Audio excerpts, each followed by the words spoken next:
Personally, I love everything about the Hyundai Ioniq 9. I think this thing is unreal. One of the best large electric SUVs you can buy, but damn is it expensive. Damn is Hyundai, whatever you want to call them, trying to maybe make people not buy EVs. Is that the case? I don't know, but that's what some people are saying. In fact, that's what thousands of people are actually saying. Hello, my friends. Welcome to the channel. I'm Sam Evans. Great to have you with us. Thank you for your support. And of course, by subscribing or liking the video, you're helping to really support the EV industry. Now, as I said, I'd love to own one of these cars. I think they're fantastic. I think it's better than the equivalent sister car, the Kia EV9. But wow, a lot of people are shocked by the price. $120,000, only one option available. Why is Hyundai doing this? Why are they pricing their cars so high? This is the most expensive Hyundai vehicle ever. Starts at, this is without paying on-road costs, $119,750, so it's $120,000. That doesn't include options though, that you're probably going to want, yeah? So this vehicle does sit on the EMP platform, theoretical 350 kilowatt charging. It's a good car. I mean, it's got a lot of range, it's got a large battery pack. Starting price is put on-road costs onto the car, include the actual luxury car tax and a couple of options. You're looking at $140,000. It gets in Australia, and I think other markets as well, a 314 kilowatt dual motor, 157 kilowatt at the front, 157 kilowatt at the back, all-wheel drive powertrain. Plus, it's got a 110 kilowatt hour NMC battery. Estimated range is 600 kilometers WLTP, so very good range. Fast charging is good. 10 to 80% takes 24 minutes. It's not out of this world good, but it's pretty good. Torque is good as well, 700 Newton meters. You've got two options, 7-seat option, or you can pay an extra $2,000 to get the 6-seat option. So Hyundai's excuse for having to pay $2,000 to get one less seat is that if you do this, you'll get a Universal Island 2.0 center console and a matching pair of relaxation seats for the second row passengers. Yeah, I'm not sure what else, but there's some other options you need to know about. Optional digital side mirrors, which actually are a good idea because they're more aerodynamic, are available for an additional $3,000. Metallic and pearl paint options, there's $750 extra. Matte paint is $1,000, and there is a few other options as well that you might want. The launch of the Ioniq 9 marks the Australian debut of Hyundai's Digital Key 2 and Google Places search. What does this mean? Well, Digital Key 2 is a core feature as part of the innovative BlueLink connected car services suite. This enables your phone to act as a key, and it allows users to lock, unlock, and start the vehicle, and it can be shared with up to 15 devices. But the big difference is, yeah, guys, I don't know about you, but with my phone, using it as a key for the car, it doesn't always work. Most of the time it works, but occasionally it doesn't. And it can leave you a bit freaked out and stressed.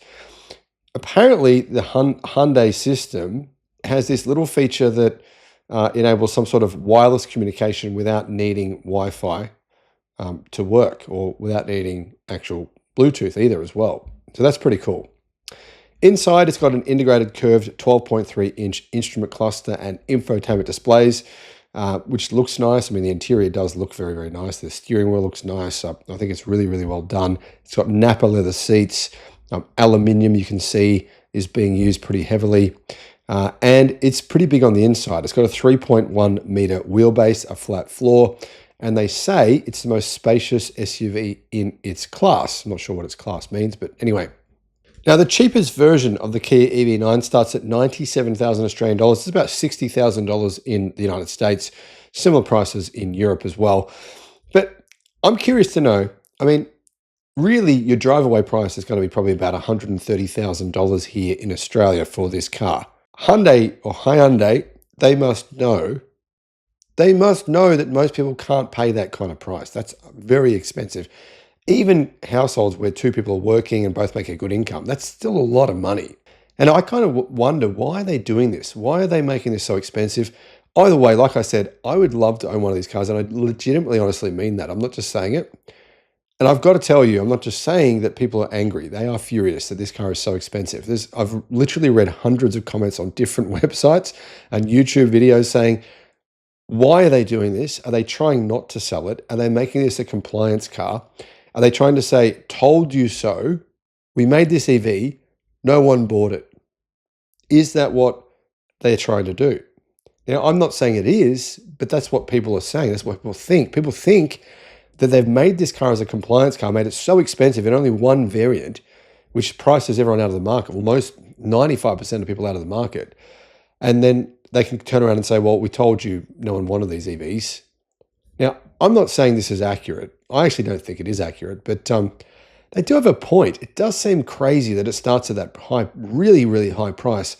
And it does seem to me that they're just going to be undercut by rivals from China. China's going to come in with alternatives to this within the next 12 months, and they'll be priced much lower. Whether or not they'll be better is another story, but they'll be priced much lower. And I think that's going to enable these customers to buy affordably priced 6 or 7 seat electric cars. This is obviously not in the remote realms of affordability, even though it's good and I think it's probably worth the money.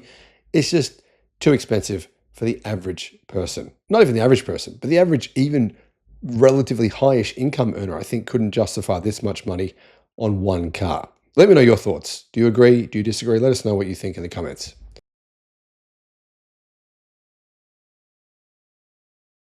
Brand new, actually very impressive electric SUV from Hyundai, the Ioniq 9. Already some big discounts. I mean, big discounts. You can get one for around 48,000 US dollars. That's not much different to a Tesla Model Y, which is a much smaller vehicle. This new electric 7-seat SUV is quite a good car, and I'm surprised that it's already being discounted. Hello, my friends. Welcome to the channel. I'm Sam Evans. You're watching the Electric Viking. Just want to say a big thank you to all of our YouTube members. If you'd like to become a member, I'll put a link in the description below. So the Hyundai Ioniq 9, it's kind of like the Kia EV9, but I think a little bit better. Slightly more expensive, but let's look at the prices and let's look at the discounts as well and figure out whether or not it's a good deal. The Ioniq 9, Hyundai's first all-electric 3-row SUV, has been priced. It starts at $58,955, and it tops out at 76,000 US dollars. A little bit more expensive than the Kia EV9, but it has a bigger battery and has more range, and actually is a little nicer as well. In fact, the battery is quite big. It's a 110.3 kilowatt hour battery. This is, let's just say, 110 kilowatt hour battery, NMC battery, and that includes the base version. Every version gets that same battery. The base version is called the Ioniq 9 rear-wheel drive S, and it pairs the sizable battery with a 215 horsepower electric motor driving the rear axle. Gets good range. It's 335 miles. That's EPA, 540 kilometers. WLTP is going to be around about 600 kilometers. So good range from a big vehicle. The only question is it a bit underpowered? I mean, 215 horsepower for a vehicle this big and this heavy?